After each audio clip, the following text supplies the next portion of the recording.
The BIPOC Coach Collective proudly presents Elevate and Celebrate. This is a podcast to showcase our members, dive deeper into their journeys, and express who they are into the world. Our mission is to curate a brave and authentic space for coaches to connect and to elevate our voices globally in the coaching profession. Learn more about us at bipoccc.org. Your story matters, your voice matters. Let's start the show. Hey, this is Alex Dumas, Vice President of the BIPOC Coach Collective. I want to welcome you to this month's episode of Elevate and Celebrate.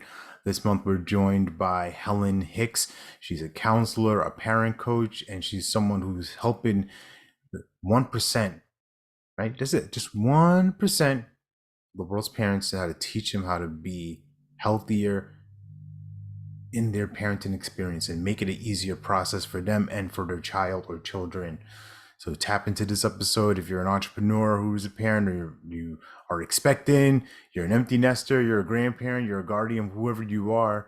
I think you can get a lot of value from this and just learning how to navigate yourself, your own emotions, so that'll help your business and also help you on the home front. So this is a nice hybrid hodgepodge of home life, professional life, and seeing how they married to each other.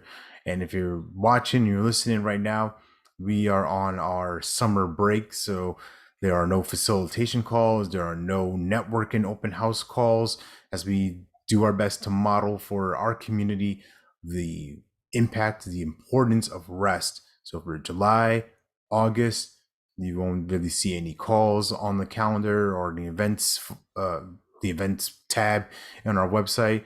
But just know that myself and the team are working behind the scenes. We are gearing up to have an incredible kickoff in the fall, and we'll let you know more about that as we get closer to that. But for now, I want you to tap into this episode, enjoy, and go get some nuggets from this. All right, we are here live and direct with the one and only Mrs. Helen Hicks. And here's what I want the world to know about you, Helen, real quickly before we dive into this conversation. You're somebody who is a mother of 5, which is let's clap for that. That's then in itself, we need 10 episodes just to figure hey, how'd you do that? But you're a parent coach, you're a licensed professional counselor, and you're somebody who's committed, who has a powerful mission to reach 1% of the world's parents and teach them how to parent healthier and easier. So A, welcome to the show, and B, how did that come about? Can you tell us more about it? First, thank you. Thank you so much for having me on the show. I really appreciate this opportunity to speak with you and everyone else who's listening. But how did I come to being a parent coach and having that particular mission? Yeah. All right. So a few years ago, I wanted to make a shift from licensed professional counseling, but definitely staying within that realm of skills and abilities and knowledge and that sort of thing. And so while I was talking to someone who was trying to help me, figure out, well, which direction do I want to go in? He said something that was really just so simple. And he was just like, well, what do you think you're good at? And immediately I was like, I'm a good parent.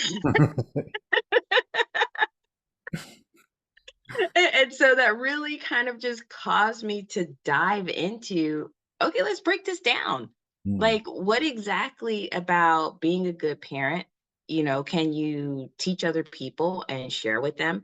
And it really brought me all the way back to how I came to be a good parent, which was just, I copied my dad. I mean, without having all this, background of psychology and counseling and, behaviorism and how all of this works, without having all of that knowledge, I just copied my dad. And so in copying him, I was able to build these great relationships with all 5 of my sons.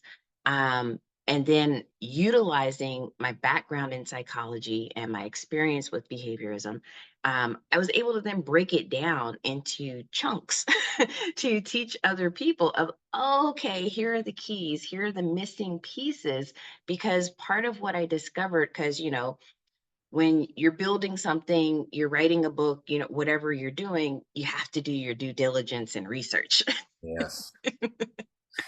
So, in researching other parent coaches, other parenting books, other parenting, whatever information out there, I discovered that everybody had some things, but very few of them had all the things. And a couple of places that I did say, like, oh, wow, they're really on the right track. But it's kind of like they mentioned like all the things and then drifted off into a different space. So I really just wanted to put it all together in simple language and easy to follow steps that anybody truly can apply to their parenting experience to eliminate power struggles, to build self discipline and emotional stability in your children, also building that connection that hopefully will last you a lifetime. Yeah, yeah, that's the key point of this, right? The lifetime, I like to call it the generational impact, right? Looking two, three beyond, and being that catalyst for that change there. And I love what you mentioned about your father, right? Of just you copied him, and I have this expression, or I've at least borrowed it from other people, where they say like it's okay to be a copycat as long as you copy the right cat. So, if in your words, right, in your experience, like what did you see him do compared to other parents that you saw, like, hey, maybe they're struggling in this area, but like your dad really excelled here, and you kind of you adopted that, assimilated that into your parenting, and now you're coaching. Okay, so in very few words, my dad was respected.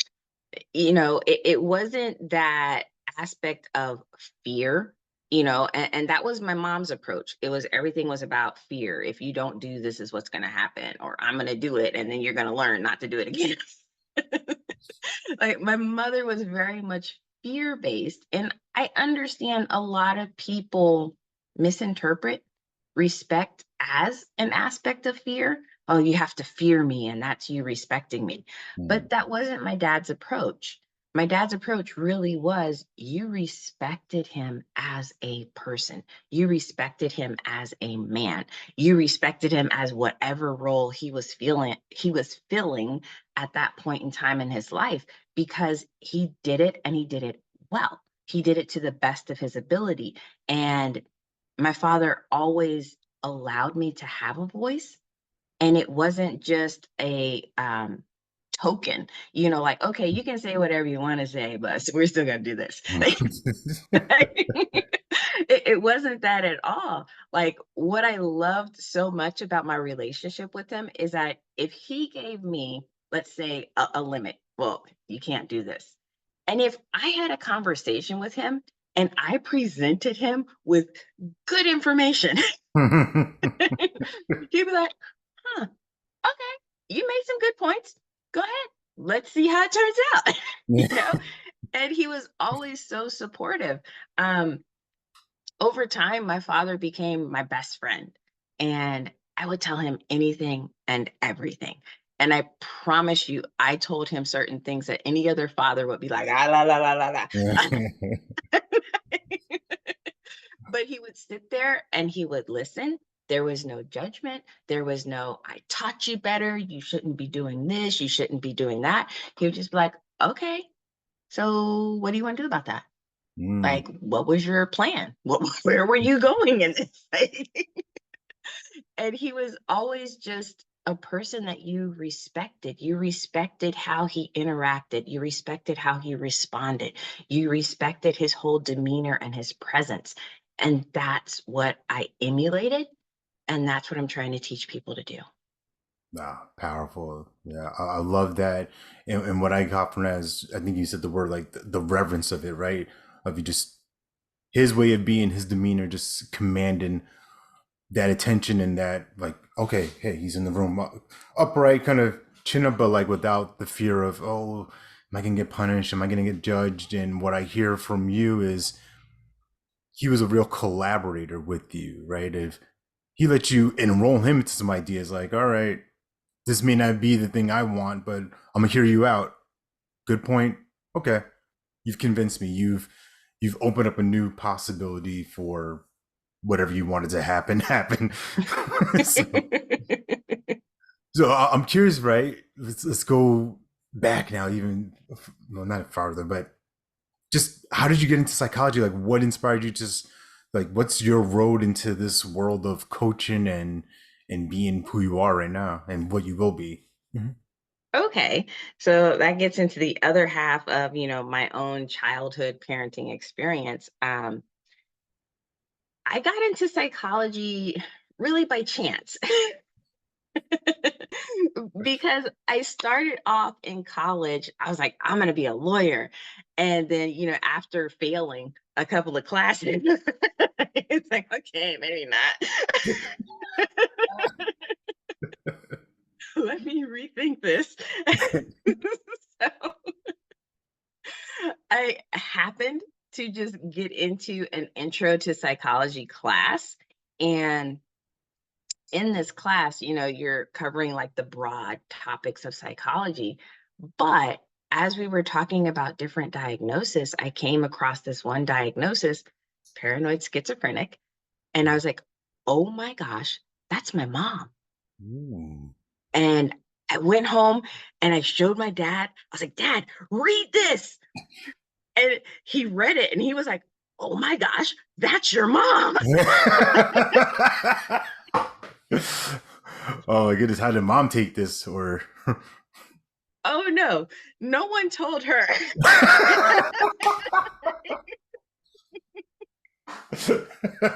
We knew better because we knew how that was going to unfold.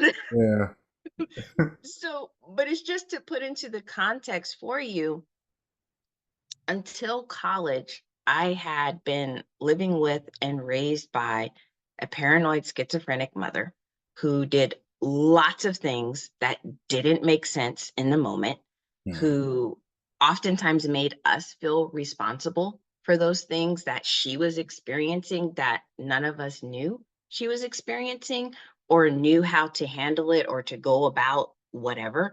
Um, so for me, that was my first love of psychology because this paragraph or two in a textbook all of a sudden made sense of my life. Hmm. And that's very powerful within itself. But then there's also like this curiosity of how many other people, are experiencing things in their life and all they really need is a sense of understanding of, oh, okay, now I can put all this stuff in a different context and I don't have to carry it the way I've been carrying it. And I can have this sense of relief and I can have this sense of freedom and I can have this sense of separation from whatever it was that happened and being able to say, okay, I'm different. That's not me. That's not my responsibility. So that is really what launched me into the world of psychology. Oh, I love that. Thank you for sharing that story. It, I resonate with it because my background in school is psychology, and I intentionally stumbled into it because I wanted to have an answer of what is wrong with me, right? As on paper, my life is good, parents, good upbringing, all these different things, but I'm having a lot of emotional challenges, a lot of different addictions and problems. I'm like, this doesn't compute. I've got a good life, I got this going on, and yet I've got these things I'm holding on to, or actually they're holding me back. Let's put it like that, really. And I put some names to these different things that are happening inside my body and my chemistry inside. I'm like, oh, that's what that is. I'm not crazy. Like that's actually a term or a thing, but I found answers. So that Right. was it's very helpful to know. Okay, this illness, this mental conditioning that I'm in. Oh, there's something else. This isn't. It's an actual thing. It's not me making it up. I'm not the only one who's got this thing. So good to know. Right. Right. So a lot of people are right there with both of us. Yeah, yeah, and it's just great to have that clarity. Like, oh, this is. this is a real thing. It's not something I imagine, and I'm not in this bubble of like, oh, I got to be ashamed about it. It's like, all right, now I know what to do, or at least I have an awareness of it. Now I can find support and help, the appropriate help. Right. Absolutely. That's what it's all about. Just it's finding your way, not somebody else's path, but what is yours? Yeah. Yeah. So the work you do with parents. Tell me more about this. I'm really curious about, you know, what have been some of like your favorite like success stories? Some of the parents who have really stood out to you, like, oh, this person was here, you did this work, and they actually turned things around with their relationship with their kids in a powerful way. Okay. A lot of the parents that I've been working with,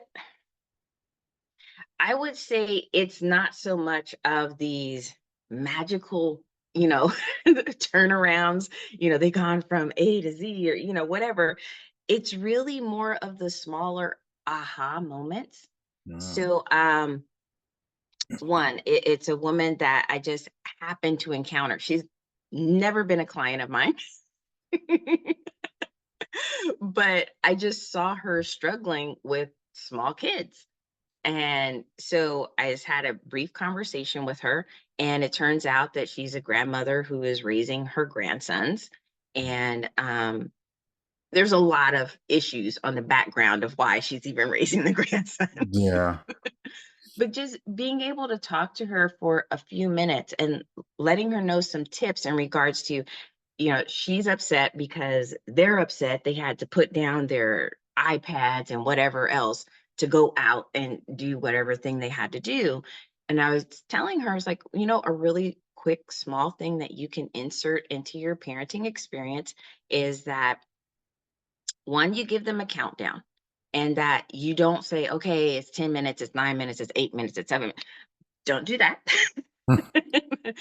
Because that type of countdown only increases anxiety in children. So you can give them a 10-minute countdown. And then when they have 1 minute left, you can say, all right, it's 1 minute. So you need to start closing out whatever it is you're doing, get ready for us to transition. Then from the time you finish that 10 minutes, you're going to start a different countdown, or I should say, count going up for how long it takes them once their 10 minutes is done to actually be able to go out the door.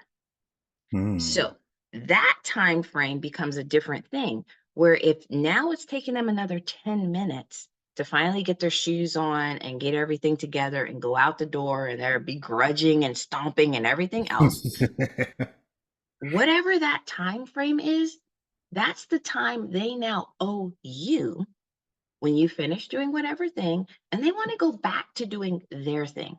Then it becomes, oh, no, no, no. You took 10 minutes of my time with whatever you were doing that caused us to be late or to have to rush or whatever. So now you owe me those 10 minutes back. Mm. So before you pick up that iPad, whether you want it, they have 10 minutes of just sitting quietly.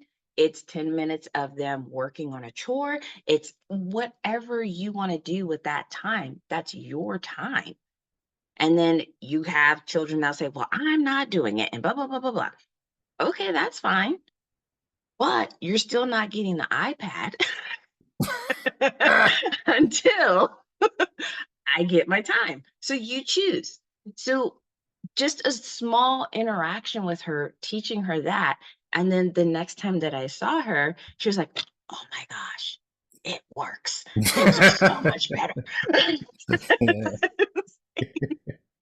I was like, all right, great. So, but it's things like that. It's, another parent in which she's talking about her child having a tantrum and throwing this big fit.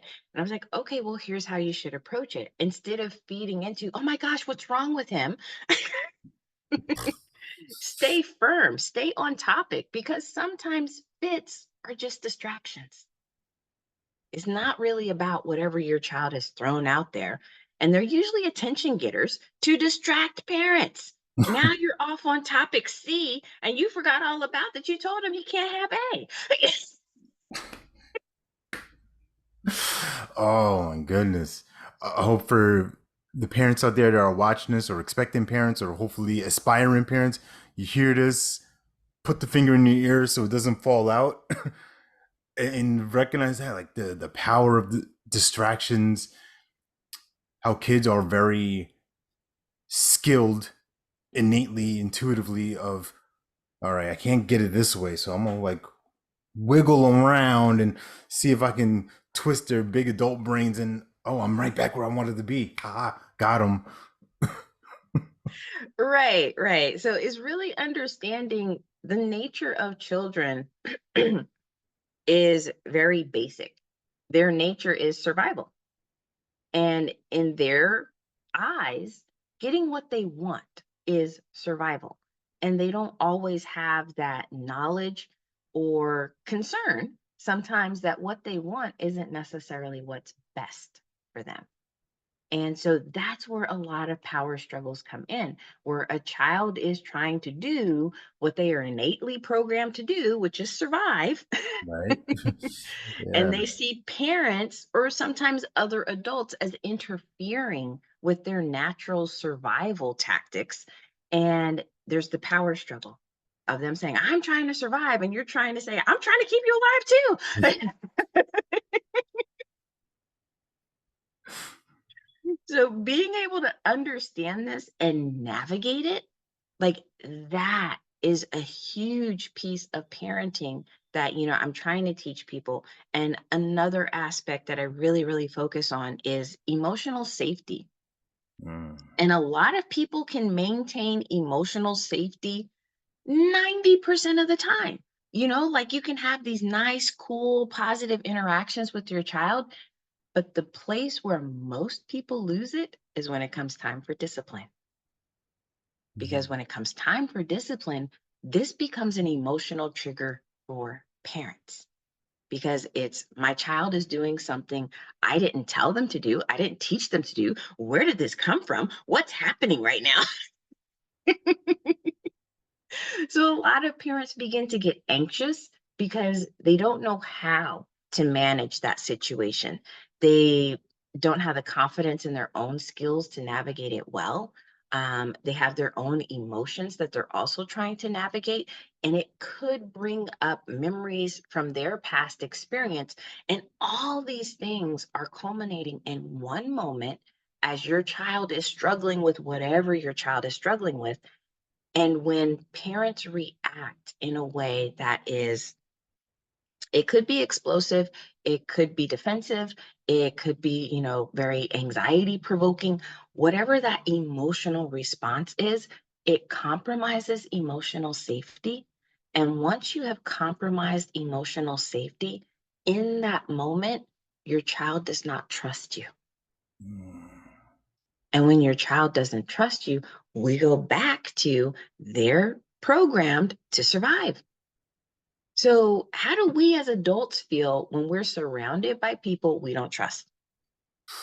You want to get away, lash out. Yeah. Right. So, this is exactly where children are at. In that moment when emotional safety is compromised, they don't trust you and they are fighting for what they believe is their own survival. So adults have to be able to have their own guidelines of how are you going to navigate these situations so that you're not compromising emotional safety. Your child remains trustful of you, and therefore your child is willing to follow your guidance. That's powerful. Ooh. Yeah, could feel that. Yeah, so I'm flashing back to many a power struggle between my kiddos and looking at like, man, where was I wrong with that? Oh, yeah, I was.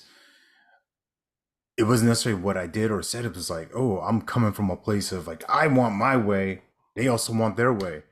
Well, both of us ain't gonna get our way exactly how we want it. So this is a beautiful place of whether it's compromising or just creating.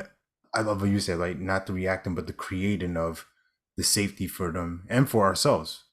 Because who wants to have a relationship with their kid where you're potentially on eggshells?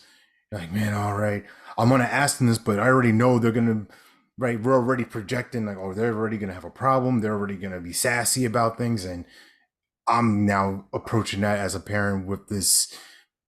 I'm already on the defensive before even asking a question or giving a directive or guidance. So very interesting here. And I'm curious now with you, and maybe this sounds like a very obvious question, but maybe you'll help me elaborate. Like, how is your relationship being a better parent or a more conscious parent helped your business, helped you as an entrepreneur? Okay, how it's helped is even within counseling, because counseling clients, a lot of different scenarios of their lives pop up. And in just being able to give people validation and guidance and things that they can apply right away. And it's not 100% the same as counseling, because a lot of counseling work is like, okay, we'll talk about this, we'll dig this up, you'll go out, you'll work on it for a while, and then we'll come back and we'll monitor how you're doing. A lot of it takes time. But Yeah. a lot of the things that I help parents with are things that they can go home and they can do that same day. And they can call, text me, email me, whatever they want to do later and say, oh my gosh, this was so much better. And people like that. Like, we all like that. We all like that sense of instant gratification. And I'm not going to tell you that everything about parenting is instant gratification. No, there are some processes that you have to go through, but there are some things that can be easier right away. And I think that part of it is what gets people to keep coming back. It gets people to tell their friends. Um, Even if they're not telling their friends, oh, hey, you got to be one of her clients or anything like that. They're telling people in terms of, this is what I learned. So I'm going to tell you so it can help you too. Um, and I'm fine with it because, as you mentioned before, my professional goal is I want to reach 1% of the world. And to me, it doesn't matter if people say, oh, I learned this from Helen Hicks. If you're a better parent because somebody told somebody told somebody told somebody told somebody, absolutely fine with that. Yeah. No, I love that. Yeah. And as you were saying, I had a question in my mind and it just flew out of my head, but it'll come back. Actually, no, here it is. I wanted you to kind of tap and see, from your experience, how valuable it is for kids of color, right? BIPOC children to have that emotional safety. Like, have you seen? Has there been any difference you've seen, or what's been your experience like working with those parents? Black, brown, different backgrounds of, hey, this is how we heal this. This is how we heal this bridge with your kid. Right. So I have done a lot to try to focus on people of color populations.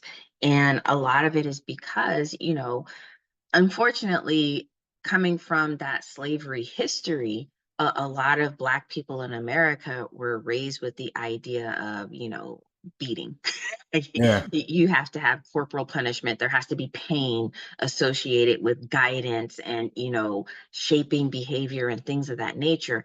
And then we wind up with just this avalanche of negative interactions and relationships and behaviors and dysfunction and all these other things that a lot of other cultures don't have. There's plenty of white families out there that are like, oh my gosh, corporal punishment. No, no, Hmm. no, never. Versus, like, especially Black families, like, I remember we got beat like often, a lot, but we never really felt abused because everybody around us was having the same thing done to them. We were Yeah. like, okay, this is normal. Like, this is just how you grow up. Okay, got it. Yeah. So I really want to help us. And I know there are other cultures out there that have their beliefs in regards to corporal punishment, but I don't see as many of them as dysfunctional as how it can be in the Black community. And I really want to help us understand and learn that it doesn't have to be that way. I'm not 100% against spanking. I just feel like it has a place, and most people utilize it outside of what its appropriate place is. And its appropriate place is much smaller Mhm. than where it's being applied. So I want us to be healthier. I want us to be able to reach, our highest heights. I want us to be able to come together as a people, as a culture. And that doesn't exclude other cultures. Um, but I think there's a certain type of healing that needs to take place in the Black community in order for the Black community to really be encompassing and welcoming of other communities as well. Yeah, yeah. Thank you for speaking that into the space, right? Because our history here, at least in North America, has been an example of being dictated to, punished, and that's how you get what you want. Right? You can see like in the store, like I told you not to touch the ice cream, like and like a mom's going off on the kid, like the kid's supposed to like ice cream, the kid's supposed to like candy. It's shiny. The packaging, the marketing, it's designed to capture eyes, and it goes now into this other layer of, well, I can't ask for what I want.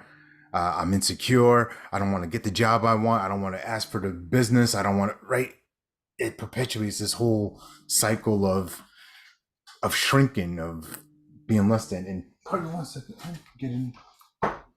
That's an alarm. All right, now I'm good. Sorry, listener and viewer. Anyway, so tell me about some of the things you do for parents. Like you kind of mentioned, off the air. You have these ongoing workshops of sorts for parents to support them with. So I'd love for you to put that in the space.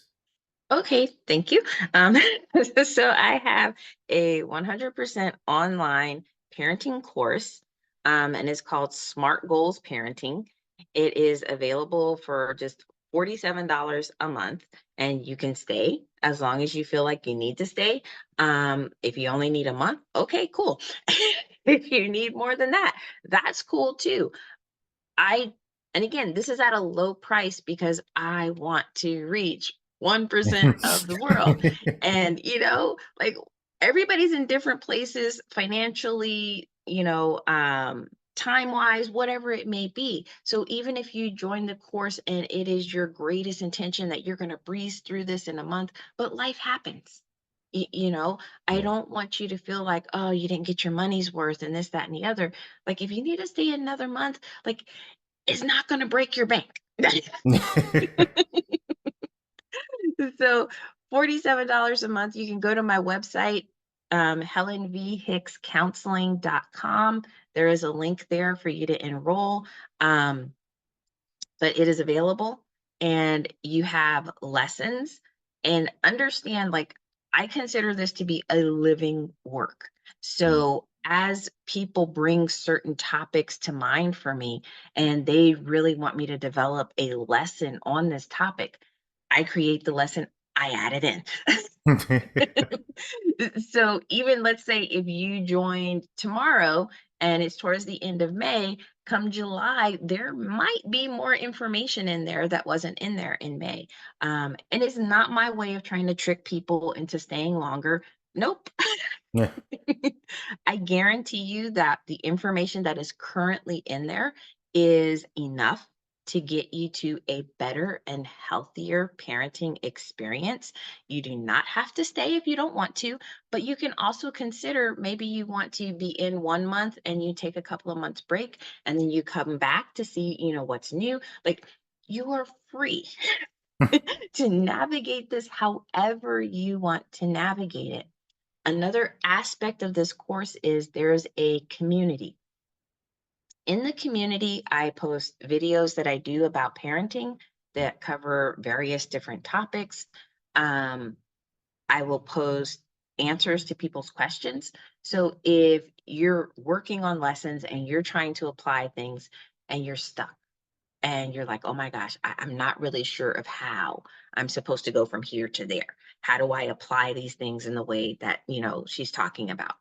You can ask me and I will get back to you in a video format. And I will post it so that everybody can have the answer. So I don't want you to feel like, okay, it's online, so you're all by yourself. I've abandoned you. Or that you Where's have to, Helen? Come back. right. And I don't want you to feel like you then have to pay for an individual session with me in order to get those answers. You know, I want to help. I really, really want to help. I'm trying to make this as easy as possible. Oh my goodness. So I love that. Yes, Helen V. Hicks Counseling.com. That is where you go tap in, connect with her, connect with the amazing resources that she has. And one thing I just want to put into the space here, because as I'm having this conversation with you now and we've spoken previously, I just want to acknowledge you for the joy that you bring into this work, right? Of something that could potentially sound heavy, like, oh my goodness, being a better parent, healthier. Some people could feel the resistance to that, but I think for those watching, listening, they'll get that experience of like, wow, she really loves what she does. She actually loves making this type of difference in the world. And that in itself is modeling this safety. That in itself is modeling what real creative energy looks like. So I just want to put that out there for you. Give you the flowers now. Thank you, thank you, thank you. I appreciate that. And for parents who may, have some of those reservations of like, ouch, this is a very sensitive topic. There is a lesson in there in regards to being able to face some of those harder things that you currently believe are truths about you. And I want to help you shift that because a lot of times what we accept as our truths aren't really our truths, they're distortions of someone else's. And if you can see it for what it is, it's kind of like going back to my moment of when I was like, oh, this is my mom and everything makes sense. I want you to be able to let go of the things that really aren't yours to carry. Yeah. Oof. I love that. I think that's a perfect way to close this out. I want to just invite you. Is there any final thoughts or anything that you haven't said in this container that you feel like, hey, this would be very valuable for whether it's a new parent or a seasoned pro, someone who maybe is even empty nesting right now? Like what's a final word of advice or guidance for our parents, our coaches out there? Okay. So I will leave you with this. My course is called Smart Goals Parenting. And so let me just give you the goals. There are only two goals for parenting, and they fit all the criteria of a SMART goal, specific, measurable, attainable, reasonable, timely, Yeah. all those things. The first goal is for the parent to become the respected figure. Mm. I shared with you my experience and my father and how powerful, of experience that is to be parented by someone you respect. And the second goal is for children to learn how to make good choices. So if you can come back to those two things, whether you join my course or not, if in all of your parenting experiences, you come back to, am I being the respected figure? And am I teaching my child how to make good choices? It will help navigate you through a world of issues. And as they say in the streets, period. That's it. No, all jokes aside, Helen, thank you so much for your expertise, for your commitment, for once again the joy you bring into the word, the enthusiasm of serving these families, serving parents at a high level, and especially uh, our our community, our web of folks, and making this generational impact. So thank you. You're very welcome. And once again, thank you for having me. I welcome this opportunity. Awesome, y'all. So that's the end of this episode. Tap in for next month. We'll see you soon. Thanks for watching this episode. If you got value from this, please subscribe and leave a rating and review. And feel free to connect with us at bipoccc.org. See you next time.